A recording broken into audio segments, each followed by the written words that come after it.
Uhkalinnun mailla, Siikalahden kesää. Kevään etenemisen myötä elämä lintukosteikolla vilkastuu. Siikalahden nimikkolaji uuhka, eli kaulushaikara, on laajojen ruovikoiden tyyppilaji. Lähes 400 hehtaarin laajuinen lahti on sille erinomainen pesimäpaikka. Täydellisen suojavärin vuoksi lintua on mahdoton havaita ruovikon seasta. Muhkea soidinlaulu paljastaa haaremin keruun olevan meneillään. Siikalahti on Simpelejärven mataloitunut ja rehevöitynyt lahti. Se luokitellaan sisämaan parhaaksi lintukosteikoksi. Runsas ja monipuolinen kasvillisuus elättää runsasta hyönteis- ja lintulajistoa. Joukossa muutamia harvinaisuuksia, kuten sahalehti ja sen seurassa viihtyvä viherukon korento. Vuosittain lahdella pesii 70 lintulajia. Kaikkiaan siellä on havaittu noin 250 lajia. Vilkkaan kesän aikana lahdella varttuu tuhansia linnunpoikasia. Siikalahti on myös tärkeä muuton aikainen levähdys- ja ruokailualue. Maailman luonnonsäätiö aloitti toimet Siikalahden suojelemiseksi. Myöhemmin sinne rakennettiin pitkospuut, lintutorni ja opastuskeskus. Nykyään Metsähallituksen hallinnoima alue on kokonaan rauhoitettu.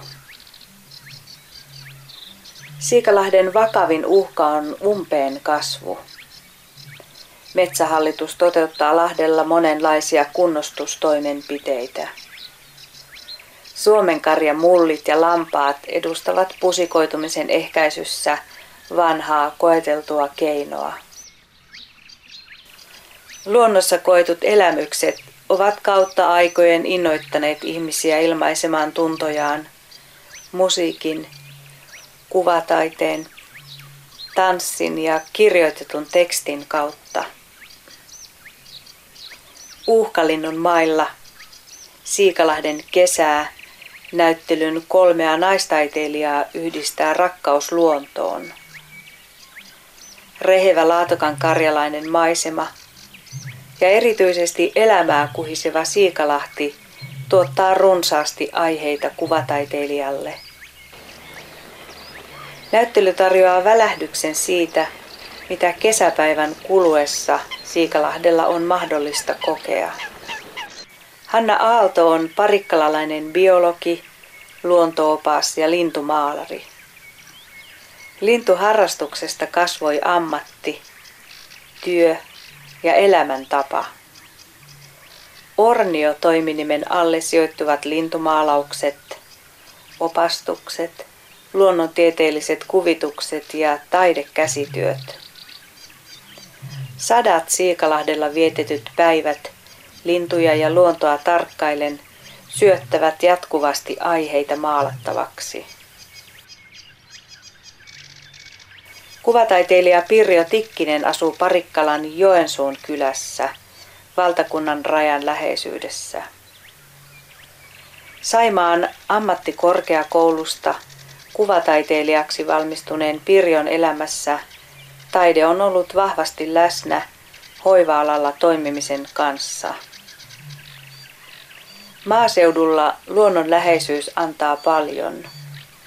Vuorokauden ja vuoden aikojen rytmi, alati vaihtuva valo tutussakin maisemassa inspiroivat.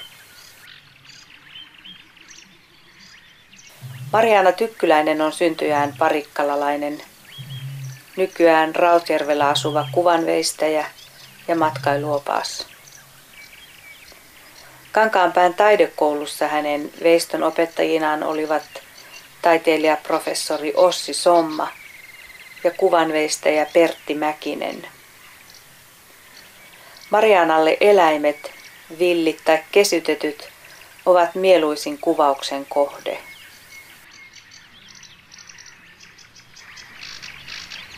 Päivä lintukosteikolla kaartuu kohti iltaa. Lahden lauluvirtuosit virittelevät soittimiaan yökonserttia varten. Kaulusaikaran bassoa säästävät 100 ruokokerttuset ja omia soolojaan esittävät luhtahuitit ja luhtakanat sekä rantametsän satakielet. Siikalahdella vietetty alkukesän yö on unohtumaton.